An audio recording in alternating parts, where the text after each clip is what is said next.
Welcome to a channel tech mechanical and electrical. जो भी student NPCL, BARC, VECC, NFC, IG कर HWB में form fill up करते हैं वो सभी स्टूडेंट जानते हैं इसका सिलेक्शन प्रोसेस में टोटल 3 स्टेज होता है। सबसे पहला स्टेज होता है प्रिलिमिनरी एग्जाम, उसका बाद होता है एडवांस एग्जाम और उसका बाद थर्ड स्टेज में आप लोग का होता है स्किल टेस्ट। सबसे डिफिकल्ट होता है आप लोग का प्रिलिमिनरी एग्जाम, क्योंकि इसमें आप लोग का 50 नॉन टेक्निकल का क्वेश्चन पूछे जाते हैं और प्रिलिमिनरी एग्जाम में मैक्सिमम स्टूडेंट फेल हो जाता है, क्योंकि इस स्टेज को आप लोग को क्वालिफाई करना पड़ता है। अगर आप लोग क्वालिफाई करते हैं तो सेकंड स्टेज के लिए एलिजिबल होते हैं।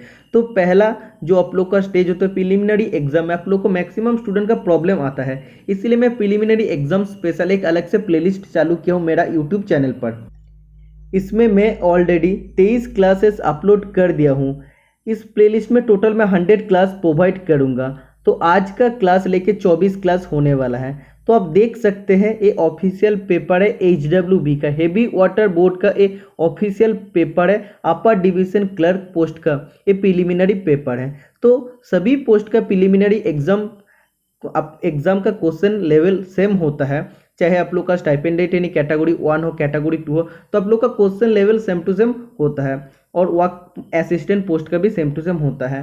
तो इसीलिए मैं आज का क्वेश्चन पेपर डिस्कशन करूंगा। इससे पहले एक क्लास में मैं ऑलरेडी आप लोगों का साथ साइंस और जीके का क्वेश्चन डिस्कशन कर दिया हूं। आज मैं मैथ का क्वेश्चन सिर्फ और सिर्फ डिस्कशन करूंगा। ईच एंड एवरी क्वेश्चन का सोल्यूशन दूंगा, आप लोग पूरा वीडियो देखिए। और प्रिलिमिनरी एग्जाम स्पेशल जो प्लेलिस्ट है, इस प्लेलिस्ट का लिंक मैं आज का वीडियो का डिस्क्रिप्शन बॉक्स में ऐड कर दूंगा। तो आप लोग उस प्लेलिस्ट का ईच एंड एवरी वीडियो देखिए, आप सभी के लिए सबसे बहुत ज़्यादा हेल्पफुल होने वाला है, क्योंकि इसमें आप लोग को प्रीवियस ईयर क्वेश्चन पेपर भी देखने को मिल जाएगा। NPCL, हेवी वाटर बोर्ड और भी NFC का भी 2021 में क्या क्या क्वेश्चन पूछा गया था, और आप लोग को मॉडल सेट क्वेश्चन भी आपको देखने को मिल जाएगा। ठीक है। और एडवांस टेस्ट स्पेशल भी मैं क्लासेस आप लोगों के लिए प्रोवाइड किया हूँ, उसमें ऑलरेडी 16 वीडियो में ऑलरेडी अपलोड किया हूँ। तो आप लोग एडवांस स्पेशल क्लास और प्रिलिमिनरी एग्जाम स्पेशल क्लास भी आप लोग देख सकते हैं। ठीक है। तो सबसे पहला क्वेश्चन 53 नंबर से स्टार्ट होता है। ठीक है। तो जो भी स्टूडेंट आज मेरे चैनल में नया है सभी स्टूडेंट चैनल को जरूर सब्सक्राइब करके रखना। आने वाला हार्ड टेक्निकल जॉब का आप लोग को सबसे पहला नोटिफिकेशन मिल जाएगा मेरा चैनल से। पहला क्वेश्चन आप देख सकते हैं, A and B can do a job in 6 days.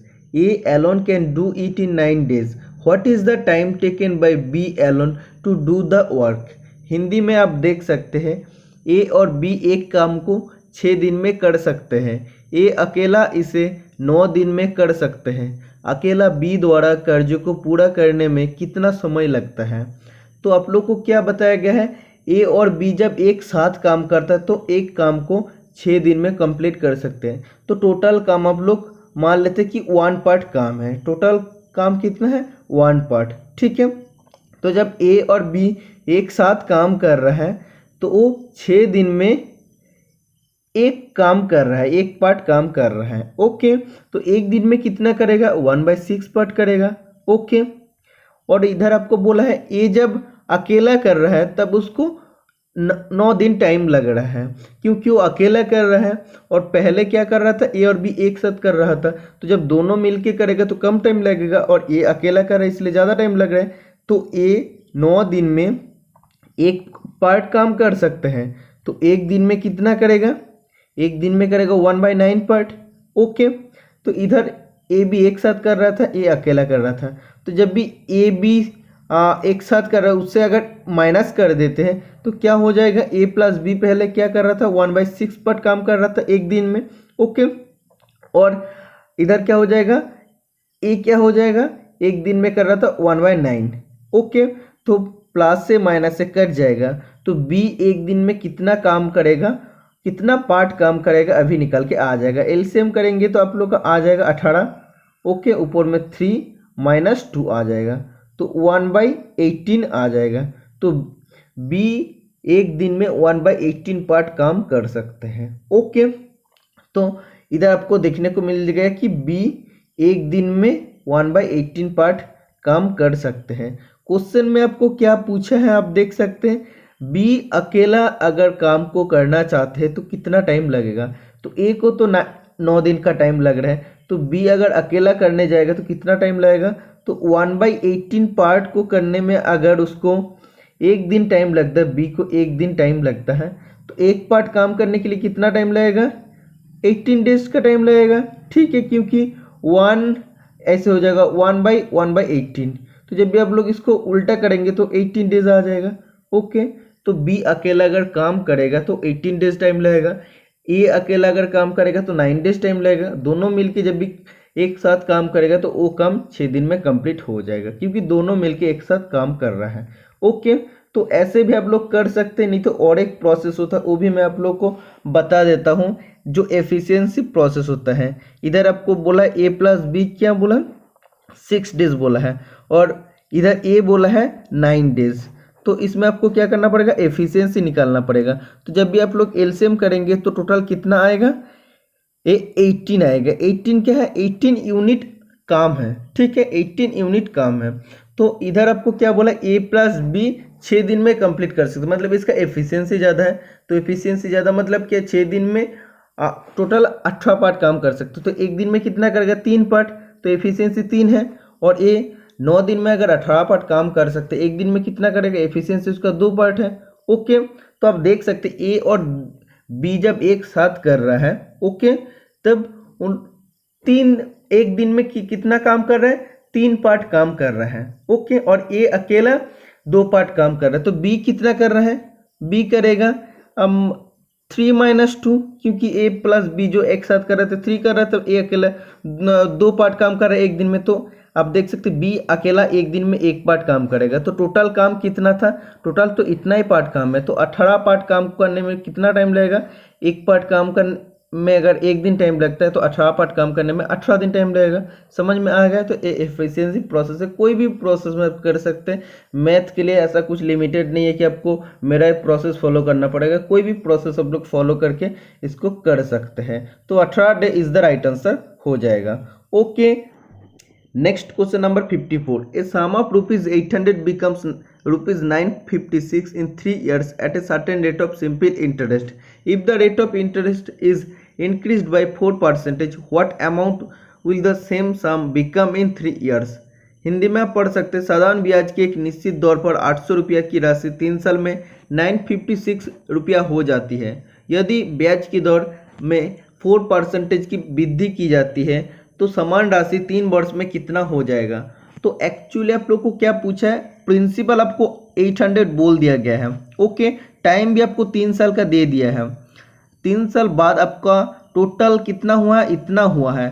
तो एक्चुअली इंटरेस्ट क्या हो जाएगा, 956 - 800, तो 156 आपका 156 रुपीज़ इंटरेस्ट हो जाएगा। तो इसमें आपको पूछा है रेट ऑफ इंटरेस्ट क्या हो जाएगा।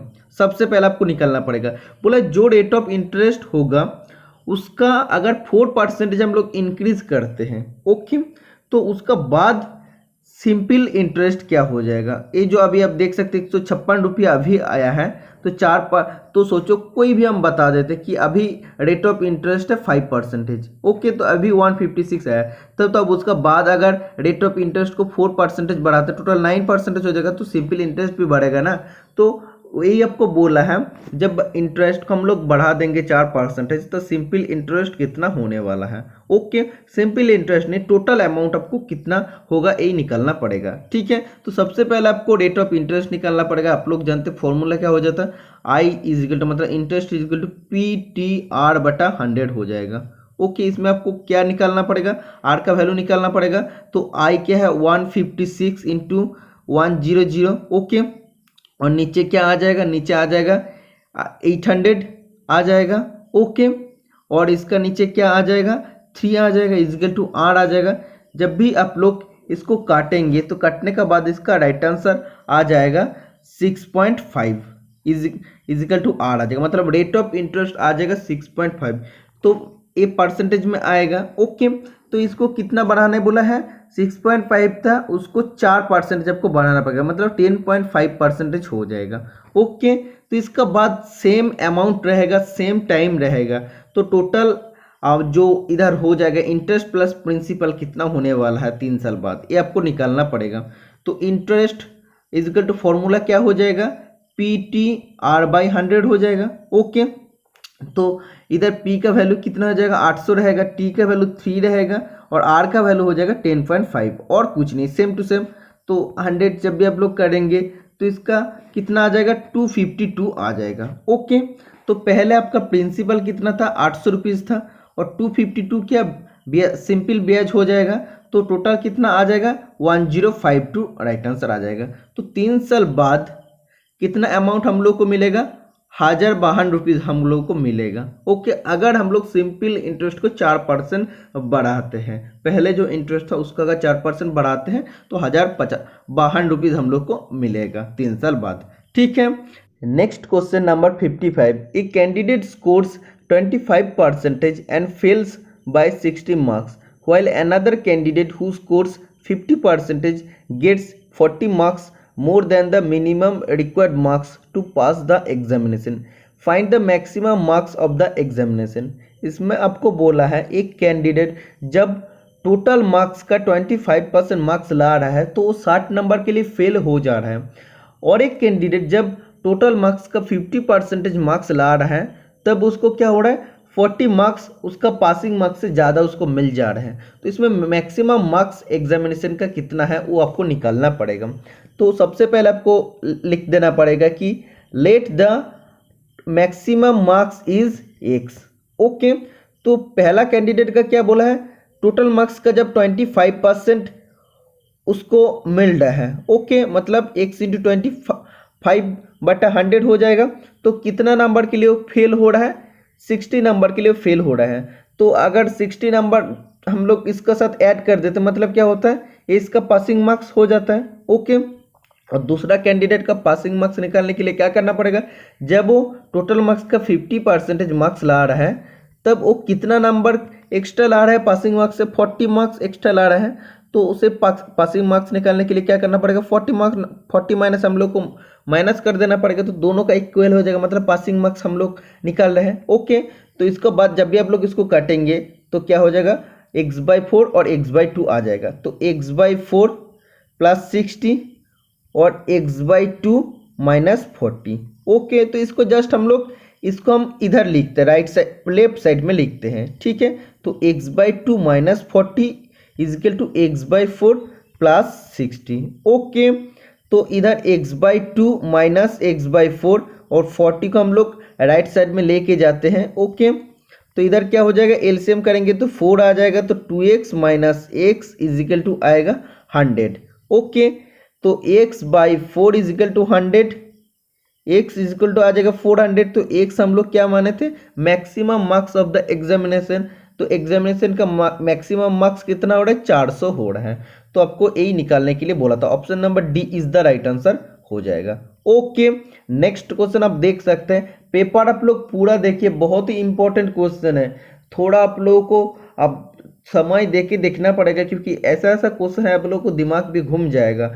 ठीक है, तो पेपर आप लोगों को अगर देखना है तो इस टाइप का देखना पड़ेगा, क्योंकि BARC में जो क्वेश्चन पूछा गया था मैथ का क्वेश्चन बहुत ही हाई लेवल का था। तो आप लोग प्रिलिमिनरी एग्जाम स्पेशल पूरा वीडियो देखते रहिए, आप लोगों के लिए बहुत ही हेल्प होने वाला है, क्योंकि ऑफिशियल पेपर है। Okay, next question number 56। A train crosses a 220 meter long bridge in 20 second. If the length of the train is 100 meter, what is the speed of the train.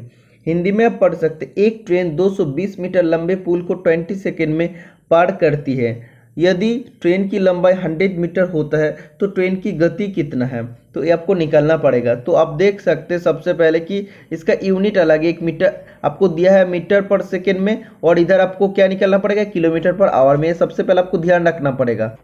आप लोग जानते train जब भी कोई भी पोल को cross करते हैं तो ट्रेन ओनली खुद का लेंथ को क्रॉस करता है, लेकिन कोई भी ब्रिज या प्लेटफॉर्म को जब भी क्रॉस करते हैं तो प्लेटफॉर्म का लेंथ प्लस ट्रेन का खुद का लेंथ को वो टोटल डिस्टेंस को कवर करते हैं। ठीक है, तो इधर जब भी आपको स्पीड निकालना पड़ेगा, स्पीड के लिए क्या फॉर्मूला जाता है, डिस्टेंस बटा टाइम। तो टोटल डिस्टेंस क्या हो जाएगा, टोटल डिस्टेंस हो जाएगा, प्लेटफॉर्म का लेंथ हो जाएगा 220 मीटर और ट्रेन का लेंथ हो जाएगा 100 मीटर। ओके, और टाइम कितना है, 20 सेकेंड आपको लगेगा। तो इन दोनों डिस्टेंस को कवर करते 20 सेकेंड में। तो एक्चुअली क्या आ जाएगा, 320/20 आ जाएगा, 16 मीटर पर सेकेंड आ जाएगा। लेकिन आपको निकालना पड़ेगा किलोमीटर पर आवर में। तो आप लोग जानते, मैं आप लोगों के लिए बोला हूँ 16 मीटर पर सेकेंड को अगर आप लोग इजीली किलोमीटर पर आवर में कन्वर्ट करना चाहते तो आपको मल्टीपल करना पड़ेगा 16 इंटू 18/5 से। जस्ट आपको 18/5 से मल्टीपल कर देना पड़ेगा, तब राइट आंसर आ जाएगा 57.56 kilometre per our is the right answer हो जाएगा। ओके, तो समझ में आ गया है। तो 16 मीटर पर सेकेंड में था, उसको किलोमीटर पर आवर में कन्वर्ट करने के लिए 18/5 से आपको मल्टीपल कर देना पड़ेगा, तो 57.6 kilometer per hour option number B is the right answer हो जाएगा। Okay, next question number 57। Every month a person gives 20% of his monthly salary to his wife, 10% to each of his one son and one daughter. He spends 30% of the remaining salary on buying groceries and rest of the salary he deposits in the bank account. If in an year he is able to deposit 2,74,932 rupees in his bank account, how much money did he give his son and daughter? तो इसमें आपको actually क्या पूछा गया है, एक आदमी का सोचो टोटल इनकम कितना है, 100% आपको बोला है। ओके, तो ये 100% से सबसे पहले वो 20% सैलरी उसको वाइफ को दे देते हैं। ओके, उसका बाद 10% उसका बेटे को देता है। ओके, और 10% उसका डॉटर को देते हैं, बेटी को देते हैं। ओके, और जितना सैलरी बचता है, ओके, उसका 30% ग्रोसरी खरीदता है। ओके, तो सबसे पहले आपको क्या करना पड़ेगा, टोटल कितना दे दिया है, 40% दे दिया, आप देख सकते हैं। तो कितना बचेगा तो और 60%, 100% अगर माइनस करते हैं, ठीक है, तो 60% का बोला है, 30% ग्रोसरी खरीदा है, तो 30% क्या हो जाएगा, 30/100 तो 18 आ जाएगा। तो ये भी 18% खर्चा हो गया है। ओके, तो बोला है बाकी सैलरी वो बैंक अकाउंट में डिपॉजिट करता है। तो अभी देखो खर्चा कितना हो गया, टोटल 58% खर्चा हो गया है। ओके, तो ये तो खर्चा हो गया, बाकी कितना रह गया है, बाकी रह गया 42%। इतना परसेंटेज सैलरी वो हर महीना बैंक में डिपॉजिट करते हैं। ओके, तो साल में उसका कितना हुआ है, 2,74,932 रुपीज़ हुआ है। ओके, तो ये आपको सबसे पहले निकालना पड़ेगा कि उसका टोटल इनकम कितना है। ओके, टोटल इनकम आपको निकालना पड़ेगा। तो 42% इजिकल टू क्या हो जाएगा, इजिकल टू आप बोल सकते हैं कि एक महीना का उसका डिपॉजिट हो जाएगा। लेकिन और इधर आपको क्या बोला है, 12 महीने का आपको डिपॉजिट दे दिया 2,74,000। ओके, और 932 रुपीज़, ये तो आपको टोटल बोला है एनुअल। तो आपको एक महीना का निकालने के लिए आपको 12 से डिवाइड कर देना पड़ेगा कि एक महीना में कितना डिपॉजिट कर सकते हैं, क्योंकि हम एक महीना हम लोग हिसाब कर रहे हैं। इसमें आप देख सकते हैं 42% मतलब क्या है, महीना में इतना सेविंग हो रहा है। तो इधर ईयरली सेविंग दे दिया है, तो अगर 12 से डिवाइड करते तो मंथली सेविंग आ जाता है, तो दोनों को इक्वल कर दिए हैं। ओके, तो 1% इक्वल टू क्या हो जाएगा, बटा 42 हो जाएगा। और 100% मतलब क्या, महीना का कितना टोटल इनकम है वो आपको निकालना पड़ेगा, इंटू 100 आपको काट देना पड़ेगा। तो जब भी आप लोग इसको काटते हैं, टोटल को कटने के बाद 54,550 राइट आंसर आ जाएगा। मतलब महीने में उसका इतना इनकम होता है। ठीक है, तो क्वेश्चन में आपको पूछा गया है कि हर महीना उसका बेटे और बेटी को कितना वो पैसा देता है। ओके, तो बेटा और बेटी को कितना देता है, 10%। टोटल जो उसका इनकम है टोटल 20% देता है। ओके, तो ये तो उसका टोटल इनकम आ गया है। तो 54,550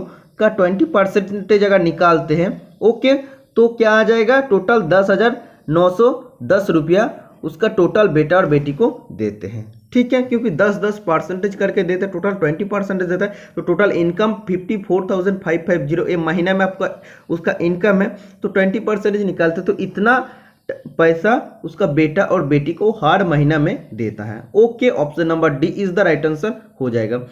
next question number 58, which is the smallest number which when divided by 35 leaves remainder 30, when divided by 45 leaves remainder 40, when divided by 55 leaves remainder 50। तो हिंदी में आप पढ़ सकते हैं वो सबसे छोटी संख्या कौन सी है जिसे 35 से विभाजित करने पर 30, 45 से विभाजित करने पर 40 और 55 से विभाजित करने पर 50 भागफल होती है। इसमें आपको एक्चुअली पूछा है एक ऐसा छोटा संख्या है जिसे अगर हम लोग 35 से डिवाइड करेंगे तो 30 भागफल रहेगा, 45 से डिवाइड करेंगे तो 40 भागफल रहेगा और 55 से डिवाइड करेंगे तो 50 भागफल रहने वाला है। तो आप लोग ऑप्शन चेक करके भी कर सकते हैं, नहीं तो इजी मेथड है। अगर आप लोग को कोई भी मेथड फॉलो नहीं करता तो ऑप्शन आप लोग चेक कर लेना, चारों ऑप्शन चेक करने के बाद जो भी राइट आंसर आ जाएगा तो उसको आप लोग टिक कर देना।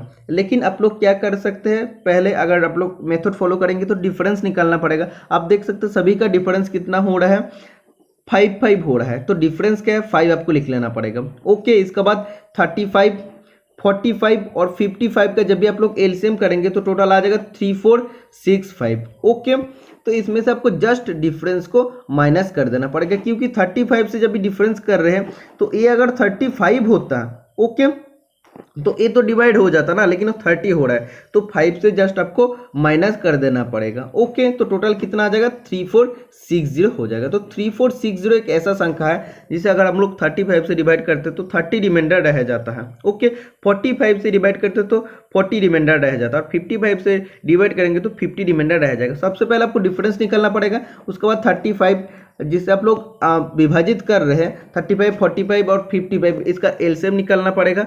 उससे एक्चुअली आप लोग का मेन डिफरेंस क्या हो रहा है, 5 मार्क्स का डिफरेंस हो, 5 नंबर का डिफरेंस हो रहा है, 5 माइनस कर देंगे तो 3460 राइट आंसर आ जाएगा। Okay, next question number 60, which of the following fraction is the largest, निम्नलिखित में से कौन सा फ्रैक्शन सबसे बड़ा है। तो option number C is the right answer हो जाएगा 7/8। तो इसको आप लोग ऑप्शन टेस्ट करके चेक कर लेना। Okay, next question number 62, percentage से आप लोग का क्वेश्चन है। मैं आप लोग को पहले बोला इसमें आप लोग को सबसे ज़्यादा क्वेश्चन पूछे जाएगा, तो इसमें आपको जब भी जो भी क्वेश्चन पूछा जाएगा 100% से आपको कैलकुलेशन स्टार्ट करना पड़ेगा। तो 100% इसका टोटल इनकम है आपको मानना पड़ेगा। तो बोला है ये percentage spends 18% of his monthly salary on buying electronics goods, 32% on repair work on his house.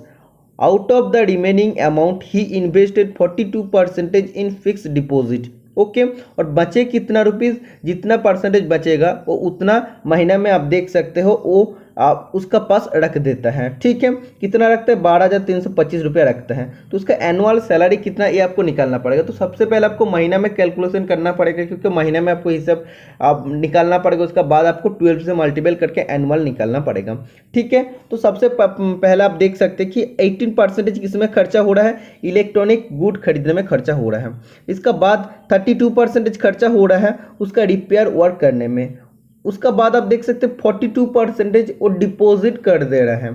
ठीक है, तो रिमेनिंग अमाउंट का 42%, मतलब अभी देख सकते हैं कितना हो गया, 50 हो गया, और कितना बचेगा, 50% बचेगा। तो ये बचा हुआ जो परसेंटेज है इसका 42% कितना आएगा, ये आ जाएगा 21%। तो आप देख सकते हैं आपको बोला है 21% जो फिक्स डिपॉजिट में जमा कर देते हैं, तो उसका पास कितना बचता है, तो हर महीने 12,325 रुपया बचता है। मतलब उसका पास कितना परसेंटेज रहता है, 71%। तो ऐसे ही उसका कोई ना कोई काम में खर्चा हो गया, तो उसका हाथ में कितना रहता है, 100% अगर माइनस करते 71% तो 29% रहता है। मतलब इसका हाथ में रहता है 29% एवरी मंथ में, हर मंथ में। ओके, तो 29% इक्वल टू क्या बोला है, 12,325। ठीक है, तो 29% मतलब अगर 12,325 रुपया होता है तो 100% मतलब क्या हो जाएगा, आपको करना पड़ेगा बटा 29 इंटू 100, तो इसका आ जाएगा 42,500 आ जाएगा। तो हर महीने का उसका इनकम होता है 42,500। ओके, तो इसमें आपको बोला है कि टोटल एनुअल इनकम कितना हो जाएगा, तो 12 से मल्टीपल करेंगे तो एनुअल इनकम आ जाएगा 5,10,000 इसका एनुअल इनकम होता है। ओके, एक्चुअली आपको सबसे पहले खर्चा कहाँ कहाँ पे हो रहा है और हाथ में या बैंक में कितना डिपॉजिट हो रहा है, तो इसमें लेफ्ट हो रहा है, मतलब उसका हाथ में कितना है कि 12,325 रुपया। तो आप देख सकते हो सब कुछ करने के बाद 71% खर्चा हो रहा है, 29% उसका हाथ में बच रहा है। तो उसको इक्वल कर देने के बाद आपको क्या करना पड़ेगा, 100% मतलब महीने में टोटल इनकम निकाल लेना पड़ेगा। तो इनकम आ जाएगा 100%, इतना इनकम आएगा तो 12 महीने में कितना आएगा, 12 से मल्टीपल कर देंगे तो आ जाएगा। समझ में आ गया ना, तो आप देख सकते हो option number A is the right answer हो जाएगा। ओके, नेक्स्ट क्वेश्चन नंबर 63 आप देख सकते हैं। बोला है by selling an article ₹450 a man loses 20%। In order to make profit of 20% he must sell it for how much amount। एक वस्तु को जब भी 450 रुपया बेच रहा है तो एक आदमी का 20% लॉस हो रहा है, तो कितने में बेचेगा तो उसको 20% प्रॉफिट होने वाला है।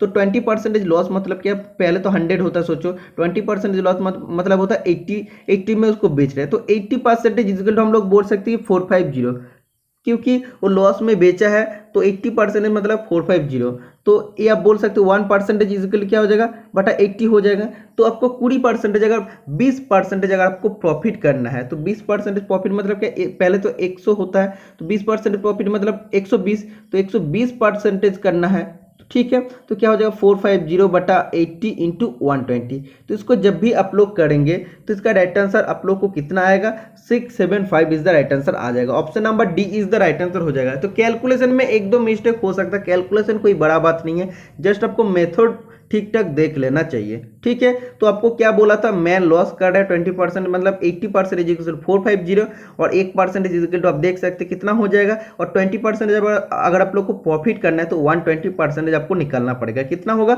675। तो 675 में अगर वही चीज को बेचते हैं तो उसको 20% प्रॉफिट मिल जाता है। ओके, एग्जैक्ट अगर आपको बोलते कि प्राइस कितना है, उसका एग्जैक्ट प्राइस कितना है तो 100% जस्ट आपको निकाल लेना है, क्योंकि 100% में 100% में उस वस्तु का ओरिजिनल प्राइस निकल के आ जाएगा। तब आप जस्ट आपको 120 का जगह 100 से मल्टीपल कर देने से आपको आंसर आ जाएगा original price. Okay, next question number 64, A is thrice as good as B, therefore is able to finish a job 60 days less than B, working together they can do it in. तो इसमें actually आपको क्या बोल दिया गया, efficiency बोल दिया गया है। तो एफिशिएंसी इजिकल टू क्या हो जाएगा, ए और बी अगर आप लोग लिखते हैं तो बोला है बी का जितना एफिशिएंसी है उसका 3 गुण एफिशिएंसी ए का है। ए अगर x होता है, बी का एफिशिएंसी अगर x होता है तो 3x है, मतलब बी अगर एक काम कर सकते हैं तो 3 गुण काम कर सकते हैं, 3 काम कर सकते हैं, ठीक है। तो ये एफिशिएंसी बोलते हैं। तो जिसका जितना ज़्यादा एफिशिएंसी होता है उसका टाइम उतना कम लगेगा, क्योंकि 3 गुना काम कर रहा है एक साथ तो टाइम कम लगेगा। तो टाइम का रेशियो क्या हो जाएगा, x इज टू 3x हो जाएगा, मतलब इसका ऑपोजिट हो जाएगा। एफिशिएंसी का साथ टाइम ऑलवेज ऑपोजिट होता है, या आप बोल सकते हैं इन्वर्स होता है, क्योंकि आप जानते हैं जब जिसका एफिशिएंसी ज़्यादा होता है उसका काम करने में कम टाइम लगेगा, तो इसका एफिशिएंसी कम है इसलिए इसका ज़्यादा टाइम लगेगा, ठीक है। तो एफिशिएंसी जो रहेगा टाइम का रेशियो उसका ऑपोजिट हो जाएगा। तो इसमें आपको टाइम का आप देख सकते हैं डिफरेंस दे दिया है, देख सकते हैं आपको बोला है कि 60 डेज का टाइम डिफरेंस है, ठीक है। तो टाइम डिफरेंस क्या हो जाएगा, 3x minus x is equal to हो जाएगा 60, 2x इजिकल टू आ जाएगा 60, x इजिकल टू हो जाएगा 30, ठीक है। मतलब जो ए है, ए को अगर 30 डेज का टाइम लगता है तो इसको 90 डेज का टाइम लगेगा, ठीक है। तो क्या बोला है, ए अगर कोई भी काम को 30 डेज में अगर एक पार्ट काम को कर सकते, मतलब पूरा पार्ट क्या है, एक पार्ट है, तो एक डे में कितना करेगा 1/30 करेगा, ओके। और बी क्या बोला है, 90 डे में एक पार्ट काम कर सकते, एक डे में कितना करेगा 1/90। तो दोनों अगर एक साथ काम करेगा तो दोनों एक साथ काम करेगा, मतलब क्या हो जाएगा, एक दिन में कितना करेगा ए प्लस बी, एक दिन में कितना करेगा 1/30 प्लस 1/90, ओके। एलसीएम 90 आ जाएगा तो 3 + 1 आ जाएगा, ओके। तो 4/90 आ जाएगा, ओके। इसका बाद क्या हो जाएगा, ये एक दिन में इतना पार्ट काम कर सकते हैं, तो 4/90 पार्ट काम अगर एक दिन में कर सकते हैं तो एक पार्ट काम कितना दिन में करेगा 1/90/4, ओके 4/90 हो जाएगा, ओके। तो जब भी आप लोग इसको रिवर्स करेंगे तो 90/4 आ जाएगा, कटने के बाद आपका आ जाएगा 12.5, ओके। ये आप लोगों का आ जाएगा, मतलब ए और बी अगर एक साथ काम करेगा तो 22.5 डेज का टाइम लगेगा। जब ए अकेला कर रहा था तो 30 दिन का टाइम लग रहा था, बी जब अकेला कर रहा था 90 डेज का टाइम लगेगा, दोनों एक साथ करेगा तो कम टाइम लगेगा, 22.5 डेज का टाइम लगेगा। तो आप देख सकते हो option number A is the right answer हो जाएगा, okay. Next question number 72, A सूजर team played 160 games and won 65%. How many games did it own? Hindi में आप देख सकते हैं फुटबॉल टीम ने 160 गेम खेले हैं, उसमें से 60% मैच जीता है, तो कितना टोटल गेम जीता है। तो 160 मैच अगर खेला है उसमें से अगर 65% मैच जीता है तो टोटल कितना हो जाएगा, टोटल इसका अगर आप लोग काटेंगे तो इसका राइट आंसर क्या आ जाएगा, आप देख सकते 4 4 और 2 8 और 2 5 ज़र और 5 13 ज़र। ओके, तो टोटल आप देख सकते हैं 24 और टोटल 104 राइट आंसर आ जाएगा। ओके, ये तो बहुत ही इजी क्वेश्चन, जस्ट आपको परसेंटेज निकाल देना है। Okay, next question number 76। आप देख सकते हैं सेम क्वेश्चन आपको परसेंटेज से पूछा गया है। बोला है Rahul spends 25% of his salary on house rent, 5% on food, 15% on travel, 10% on cloth, and the remaining amount is 22,500 is saved. What is his salary? तो इसमें टोटल सैलरी कितना हो जाएगा, 100% है, उसमें से कितना खर्चा किया है, हाउस रेंट के लिए 25%, फूड के लिए 5%, ट्रैवल के लिए 15% और क्लॉथ के लिए 10%। टोटल कितना खर्चा हो गया, 55% खर्चा हो गया। उसका पास कितना बचेगा, 45% और बचेगा। ओके, इसमें आपको क्या बोला है, रिमेनिंग अमाउंट वो कितना सेव करा, 22,500, मतलब 45,000 उसका बच रहा है, वो उसका सेविंग्स हो रहा है, 22,500 उसका सेविंग हो रहा है। 45% इजिकल टू अगर 22,500 होता है तो 1% इजिकल टू 45 हो जाएगा, और 100% इजिकल टू क्या हो जाएगा, इंटू 100 हो जाएगा।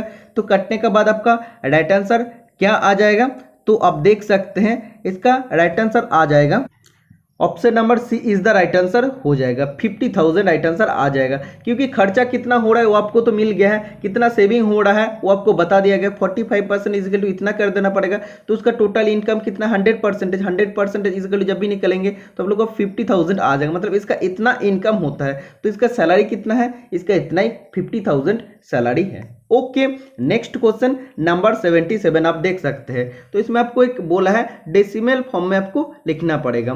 तो 10 टू द पावर 4 मतलब क्या है, एक के बाद 4 जीरो है, इसका साथ अगर आप लोग इसको मल्टीपल करते हैं तो ये आ जाता है 3.67। ओके, बहुत ही इजी क्वेश्चन ये है। Okay, next question number 78। In a village 56% of the total population are literate, the respective ratio of literate male and female is 4:3 and the respective ratio of illiterate male and female is 6:5।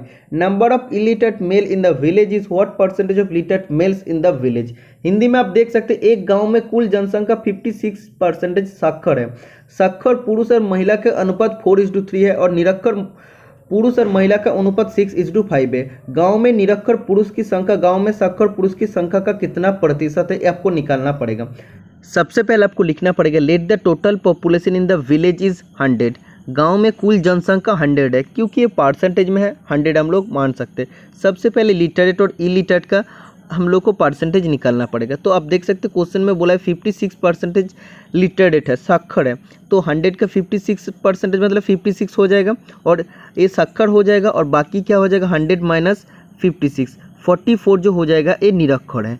ठीक है, तो साक्षर और निरक्षर में भी आप लोग को पुरुष और महिला का अनुपात दे दिया है। साक्षर में पुरुष और महिला का अनुपात क्या दे दिया, 4:3 दे दिया, और इधर जो निरक्षर है इलिटरेट में मेल और फीमेल का रेशियो दे दिया है 6:5। ठीक है, तो एक्चुअली आपको निकलना पड़ेगा, क्या बोला है, गांव में निरक्षर पुरुष की संख्या गांव में साक्षर पुरुष की संख्या का कितना प्रतिशत होना पड़ेगा, मतलब मेल का संख्या एक्चुअली आप लोग को निकालना पड़ेगा।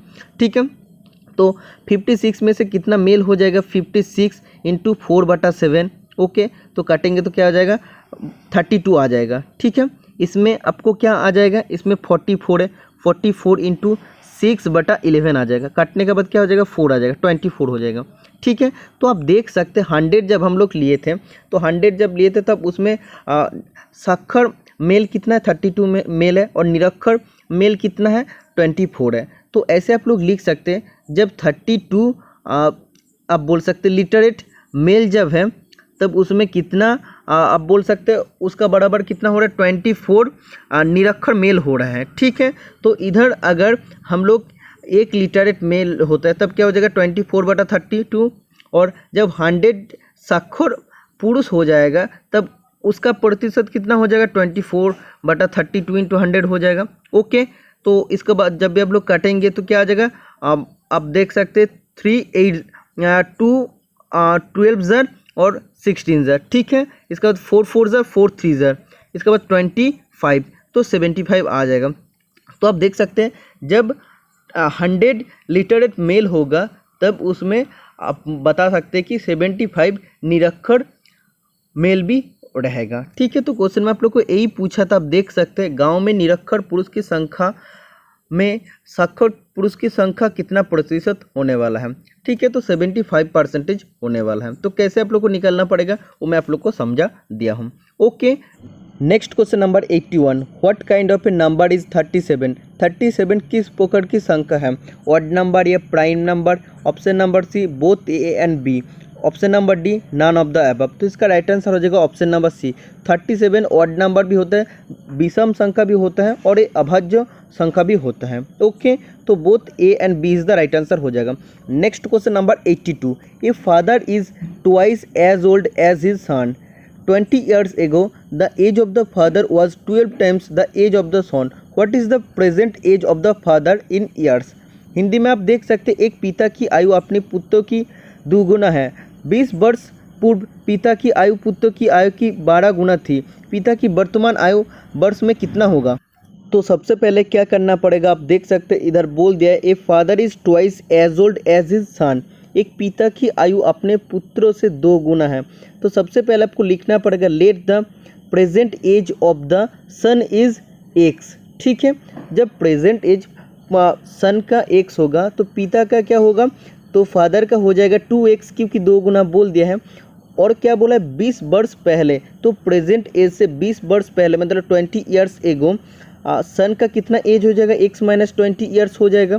ओके, और पिता का कितना हो जाएगा, पिता का हो जाएगा 2x माइनस 20। ठीक है, तो इधर आपको क्या बोला है, जो फादर का एज था पुत्र का एज का 12 गुना था। तो ऐसे आप लोग को लिखना पड़ेगा जो पिता का एज था 2x माइनस 20 इजिकल टू क्या हो जाएगा, जो पुत्र का एज था 20x माइनस 20 इसका 12 गुण था। ठीक है, तो इस इक्वेशन को सॉल्व करेंगे तो आंसर आ जाएगा 2x माइनस 20 इजिकल टू आ जाएगा 12x माइनस 240। ठीक है, जब भी इसको आप लोग इधर लिख सकते हैं 12x minus 240 is equal to 2x minus 20। ठीक है, तो जब भी इधर आप लोग लाएंगे तो 10x इजिकल टू आ जाएगा। आप देख सकते हैं जब भी इधर इसको ले जाएंगे 220 आ जाएगा, x इजिकल टू आ जाएगा 22। तो प्रेजेंट एज पुत्रों का क्या आ गया, 22 साल आ गया, और पिता का इसका 2 गुण हो जाएगा मतलब 2x 2 इंटू 22 हो जाएगा तो 44 हो जाएगा। तो option number D is the right answer हो जाएगा। तो क्वेश्चन में आपको यही पूछा था the present age of the father in year, father का प्रेजेंट एज क्या हो जाएगा 44 ईयर्स हो जाएगा। ओके, नेक्स्ट क्वेश्चन नंबर 84, आप देख सकते हैं इसमें आपको बोला है the sum of the ages of 5 children born at their interval of 3 years each is 50 years. What is the age of the youngest child. प्रत्येक 3 वर्ष के अंतराल में जन्म लेने वाला 5 बच्चों की आयु का योग 50 वर्ष है। सबसे छोटी बच्ची की उम्र कितना होगा। एक्चुअली इसमें क्या बोला है, 5 चिल्ड्रेन है, 5 बच्चा का जन्म 3 साल बाद हुआ है। तो सबसे पहले क्या हो जाएगा x, उसका बाद 3 साल क्या हो जाएगा x प्लस 3, उसका बाद 3 साल क्या हो जाएगा x प्लस 6, उसका बाद 3 साल क्या हो जाएगा x प्लस 9, उसका बाद 3 साल क्या हो जाएगा x प्लस 12। तो इन 5 जो बच्चा है, बच्चा का टोटल जो उम्र है उसका योगफल कितना है 50 है। तो आप देख सकते हैं 5x प्लस 30 इजिकल टू आ जाएगा 50। तो 5x इजिकल टू आ जाएगा 20, x इजिकल टू आ जाएगा 4। ठीक है, तो इसमें आपको क्या पूछा है कि जो यंगर चाइल्ड है, जो सबसे छोटा चाइल्ड है उसका उम्र कितना हो जाएगा 4 ईयर्स हो जाएगा। ओके, तो option number B is the right answer हो जाएगा। Next question number 86, the sum of the 3 consecutive even number is 252। What is the sum of the smallest and the largest number. 3 क्रमागत सम संख्या का योग 252 है, सबसे छोटी और सबसे बड़ा संख्या का योग कितना हो जाएगा। तो कंसेक्यूटिव इवन नंबर मतलब क्या होता है, कंसेक्यूटिव मतलब होता है क्रमागत, तो एक का बाद और एक। तो इवन नंबर मतलब क्या होता है, सम संख्या, या आप बोल सकते हैं जोड़ संख्या बोल सकते हैं। ठीक है, तो एक्चुअली इसमें क्या हो जाएगा, सबसे पहला जो इवन नंबर क्या हो जाएगा x हम लोग मान लेते हैं, उसका बाद क्या हो जाएगा x प्लस 2 हो जाएगा, उसका बाद इवन नंबर क्या हो जाएगा x प्लस 4 हो जाएगा। ठीक है, तो इजिकल टू क्या हो जाएगा 252। इवन नंबर मतलब क्या हो जाएगा, अगर 2 होगा उसका बाद 4 होगा, उसका बाद क्या हो जाएगा 6 हो जाएगा, मतलब 2-2 करके बढ़ेगा। तो वैसे आप देख सकते हो 2-2 करके मैंने ऐड किया हूँ। ओके, तो इसका टोटल योगफल 252 दे दिया है। 3x इजिकल टू क्या आ जाएगा 252 माइनस 6 248 आ जाएगा। x इजिकल टू क्या आ जाएगा, x इजिकल टू आ जाएगा, आप देख सकते हैं इधर 6 आ जाएगा 246 हो जाएगा। तो x इजिकल टू हो जाएगा 82। ठीक है, तो इसमें सबसे छोटा संख्या क्या हो जाएगा 82 और सबसे बड़ा संख्या क्या हो जाएगा 82 + 4 मतलब 86। 82 और 86 का अगर ऐड करते हैं तो 168 इज द राइट आंसर आ जाता है। तो जोगफल कितना आ जाएगा 168। Option number B is the right answer हो जाएगा। Okay, next question number 89। The simple interest on a sum of money will be 500 after 10 years. If the principal is made 4 times after 5 years, what will be the total interest at the end of the 10th year? Hindi में आप देख सकते हैं किसी राशि पर साधारण ब्याज 10 वर्ष के बाद रुपया 500 होगा। यदि मूलधन 5 वर्ष के बाद 4 गुना किया जाता है तो 10वें वर्ष के अंत में कुल ब्याज कितना होगा? तो एक्चुअली आप लोग को क्या बोला है, सिंपल इंटरेस्ट आपको क्या बोल दिया 500 होने वाला है और कितना वर्ष का बाद, टाइम बोल दिया 10 वर्ष का बाद। ठीक है, उसमें साम आप लोगों को एक बताया नहीं कि आप देख सकते बोला है on a sum of money, लेकिन साम आप लोगों को बताया नहीं, एक्चुअली प्रिंसिपल आप लोगों को बताया नहीं। ठीक है, तो 10 वर्ष तक जो रेट ऑफ इंटरेस्ट है वैसे अगर आप लोगों को चलेगा तो 10 वर्ष के बाद 500 रुपीज़ इंटरेस्ट मिलेगा। लेकिन 5 वर्ष चलने के बाद क्या है कि हम लोग जो प्रिंसिपल है, प्रिंसिपल का 4 गुण हम लोग कर दिए हैं। ठीक है, तो जब प्रिंसिपल को 4 गुण करते हैं तो इंटरेस्ट भी तो 4 गुण होने वाला है ना, क्योंकि आप लोग जानते हैं इसका फॉर्मूला क्या होता है, I = PTR/100। ये क्या होता है, डायरेक्टली प्रोपोर्शनल होता है। तो प्रिंसिपल बढ़ेगा अगर 4 गुण होगा तो इंटरेस्ट भी 4 गुण होगा। ओके, तो एक्चुअली क्या बोला था, जो सम ऑफ मनी है वो अगर जो स्पेसिफिक आप लोग को बताया गया रेट ऑफ इंटरेस्ट, उसमें अगर चलेगा 10 वर्ष बाद आप लोग को 500 रुपीज़ का इंटरेस्ट मिलने वाला है। लेकिन 5 वर्ष तक चले हैं तो 5 वर्ष में कितना टोटल हम लोग को इंटरेस्ट मिलेगा? अगर 10 वर्ष में अगर टोटल 500 रुपीज़ मिलेगा तो 5 वर्ष में कितना मिलेगा आप देख सकते हैं, 500/2 हो जाएगा, 250 रुपीज़ मिलेगा।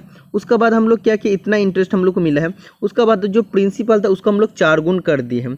ठीक है, तो प्रिंसिपल को 4 गुण करते तो उसका इंटरेस्ट भी 4 गुण हो जाएगा। तो एक्चुअली इंटरेस्ट क्या होना था, और भी 250 होना था, लेकिन उसका 4 गुण हो जाएगा, क्योंकि प्रिंसिपल को भी हम लोग मतलब 4 गुण कर दे, जो शाम आप लोगों का था वो शाम को 4 गुण कर दे तो इंटरेस्ट भी जो होना था उसका 4 गुण हो जाएगा, तो 1000 हो जाएगा। तो 10 वर्ष बाद तो A5 हो गया, तो 10 वर्ष बाद टोटल कितना इंटरेस्ट हो जाएगा, 1000 + 250 कितना हो जाएगा, 1250 रुपया हो जाएगा। ओके, तो एक्चुअली इस क्वेश्चन को समझ में आ गया है। तो बोला 10 वर्ष तक अगर वैसे ही चलता तो 500 रुपीज़ हम लोग को मिलता है इंटरेस्ट, लेकिन 5 वर्ष चलने के बाद प्रिंसिपल को 4 गुण कर दिया, मतलब जो इंटरेस्ट हम लोग को मिलना था उसका 4 गुण मिलेगा। तो 1000 + 250 क्या हो जाएगा, 1250 रुपीज़ हो जाएगा। Option number A is the right answer हो जाएगा। Okay, next question number 90। Geeta reads a book of 150 pages in 3 days। If she reads 3/5 part on first day, 3/5 of the remaining part on the second day, then how many pages does she read on the third day? तो गीता एक book को पढ़ सकते 3 दिन में, जिसमें 150 page है। ठीक है, तो पहला दिन कितना पढ़े हैं, पहला दिन पढ़े हैं जो बुक है उसका पेज का टोटल 3/5 पार्ट पढ़े हैं, तो टोटल 150 पेज था, उसका 3/5 मतलब क्या हो जाएगा, कटने के बाद आप देख सकते 30 हो जाएगा, मतलब टोटल हो जाएगा 90 पेज। तो पहला दिन ही 90 पेज पढ़ लिए हैं। इसके बाद क्या बोला है, जो सेकेंड डे है, सेकेंड डे में जो रिमेनिंग पार्ट है उसका 3/5 पार्ट पढ़ता है। तो एक्चुअली 150 पेज था, तो 150 पेज में से 90 अगर पढ़ लेता है तो कितना पेज बचता है, 60 पेज बचता है। तो सेकेंड डे में क्या बोला है, जो बचा हुआ पेज है उसका 3/5 पढ़ता है, तो 3/5 पार्ट पढ़ेगा तो क्या हो जाएगा 3 5 12 60, तो 36 पेज पढ़ लिए हैं। ओके, तो एक्चुअल पेज कितना था, 60 था, तो सेकेंड डे में 36 पढ़ लिए, तो थर्ड डे में कितना पड़ेगा, 60 - 36 तो आ जाएगा 24। तो क्वेश्चन में आप लोग को यही पूछा था कि थर्ड डे में वो टोटल कितना पेज पड़ेगा, 24 पेज पड़ेगा। ठीक है, तो option number B is the right answer हो जाएगा। ओके, नेक्स्ट क्वेश्चन 91 आप देख सकते हैं, बहुत ही इजी क्वेश्चन, जस्ट आपको सिंपल इंटरेस्ट निकालना पड़ेगा। प्रिंसिपल आपको दे दिया है, रेट ऑफ इंटरेस्ट दे दिया है, और आप देख सकते हैं टाइम भी दे दिया है। तो फॉर्मूला आपको लगाना पड़ेगा I = PTR/100। तो आप देख सकते हैं P हो जाएगा 11975, R हो जाएगा 8 और T हो जाएगा 7। इसके बाद 100 अगर नीचे डिवाइड करेंगे तो क्या हो जाएगा, इसका इंटरेस्ट निकल के आ जाएगा। तो ये कैलकुलेशन आप लोग कर सकते हैं, फॉर्मूला आप लोग को मालूम होना चाहिए। Okay, next question number 95। A car travels 70 kilometer in 1 hour before some faulty happens, then it travels for 120 kilometer at 30 km/h for the entire trip. What was the average speed? Average speed आपको निकालने के लिए बोला है, तो हिंदी में आप पढ़ सकते, खराबी आने से पहले एक कार 1 घंटा में 70 किमी यात्रा तय करती है। फिर वो 120 किलोमीटर की यात्रा 30 घंटा प्रति घंटे की गति से तय करती है। पूरी यात्रा की औसत गति क्या थी या एवरेज स्पीड क्या था? तो खड़ा भी होने से पहले उसका स्पीड क्या था, आप देख सकते हैं 70 किलोमीटर पर आवर था। ठीक है, तो आप लोग जानते हैं स्पीड निकालने के लिए क्या फॉर्मूला होता है या एवरेज स्पीड निकालने के लिए क्या फॉर्मूला होता है? टोटल डिस्टेंस बटा total time. Okay, total distance बटा टोटल टाइम आप लोग को निकालना पड़ेगा। तो टोटल डिस्टेंस क्या हो जाएगा, 1 घंटा चला था, उसमें टोटल डिस्टेंस क्या था, 70 किलोमीटर तय किया था। उसका बाद 120 किलोमीटर भी तय किया है। ओके, लेकिन उसके लिए कितना टाइम लगा है आप देख सकते हो। उसके लिए टाइम लगा 30 किलोमीटर पर आवर में अगर 120 किलोमीटर जाता है तो उसमें 4 घंटा का टाइम लगता है। ठीक है, तो पहले लगा था 1 घंटा है, उसका बाद 4 घंटा, तो 1 + 4। तो आप देख सकते हैं क्या हो जाएगा, टोटल इधर 120 है, टोटल 182 हो जाए, 190 हो जाएगा। ओके, और नीचे क्या हो जाएगा, 5 हो जाएगा। कटने का बाद क्या आ जाएगा, 15 आएगा और 3 8 जा, तो 38 kilometre per our is the right answer हो जाएगा। तो एवरेज स्पीड निकालने के लिए आप लोग को सबसे पहले टोटल डिस्टेंस निकालना पड़ेगा, उसके बाद टोटल टाइम आपको निकालना पड़ेगा। तो पहले आप देख सकते हो टोटल डिस्टेंस 70 किलोमीटर गया था 1 घंटा में, और उसका बाद आप देख सकते 120 किलोमीटर गया था 4 घंटा में। जस्ट आपको इधर घंटा नहीं दिया था, जस्ट आपको 30 किलोमीटर पर आवर बोल दिया था, तो आपको घंटा निकाल लेना है कि 4 घंटा लगेगा। तो टोटल डिस्टेंस और टोटल टाइम आप लोग को निकल गया है, तो एवरेज स्पीड आप लोग निकाल सकते हैं। Okay, next question number 97। In a division sum the remainder is 0. A student mistook the divisor by 12 instead of 21. Got the quotient as 35. What is the correct quotient? तो एक्चुअली इसमें क्या बोला है, तो ये जो डिवाइजर होता है ये 21 लेना था, लेकिन हम लोग गलती से 12 ले लिए हैं। ओके, और इसका बाद जो भागफल आया था वो 35 आ गया था। ठीक है, तो अगर हम लोग इसको 21 लेते हैं, डिवाइजर को 21 लेते तो भागफल कितना होने वाला है ये आप लोग को निकालना पड़ेगा। तो एक्चुअली ये जो टोटल डिवीजन सम था वो क्या निकालना पड़ेगा, तो वो निकालने के लिए क्या हो जाएगा, आप लोग जानते हैं डिवाइजर इंटू क्वोशिएंट करना पड़ेगा। तो 12 इंटू 35 करेंगे तो टोटल कितना आ जाएगा ये आप लोग को देखना पड़ेगा। टोटल 420 आ जाएगा। तो 420 को अगर 21 से डिवाइड करते तो भागफल कितना आ जाएगा, टोटल 20 आ जाएगा। समझ में आ रहा है ना, जस्ट आपको बोला था कि 12 से डिवाइड कर दे इसलिए 35 आ गया। तो टोटल एक्चुअली क्या था वो आप लोग निकाल सकते डिवाइजर इंटू क्वोशिएंट, और ये जब भी निकलेगा तो 12 से डिवाइड कर 21 से अगर हम लोग उसको डिवीजन करते तो कितना भागफल रहेगा, 20 भागफल रहेगा। Okay, next and last question आज का क्लास का, या बोल सकते हैं HWB का अपर डिवीजन क्लर्क का जो पेपर आया था उसमें लास्ट मैथ। आप देख सकते हो बोला what is the difference between the 3 digit biggest number and the 3 digit lowest number. तो डिफरेंस निकालने के लिए बोला है 3 डिजिट बिगेस्ट नंबर क्या होता है 999 होता है, और लोएस्ट नंबर क्या होता है 100 होता है। इसका डिफरेंस क्या हो जाएगा 899 हो जाएगा। Option number is the right answer हो जाएगा। ओके, बाकी आप देख सकते हैं जो भी साइंस का क्वेश्चन है ये मैं पहले आप लोग का साथ डिस्कशन कर दिया हूँ। तो आज का मैथ का क्लास आप लोग को अच्छा लगा है, और ऐसे और भी वीडियो अगर आप लोग आने वाला दिन में भी देखना चाहते हैं तो चैनल को सब्सक्राइब कर दीजिए। और 9 तारीख से आप लोग को रेगुलर क्लास मिलते रहेगा प्रिलिमिनरी एग्जामिनेशन का और एडवांस एग्जाम का। ठीक है, तो ऐसे ही चैनल को सपोर्ट करते रहना, जितना हो सके आगे बढ़ते रहना। आज के लिए इतना ही, मिलते हैं नेक्स्ट वीडियो में। Tata bye bye.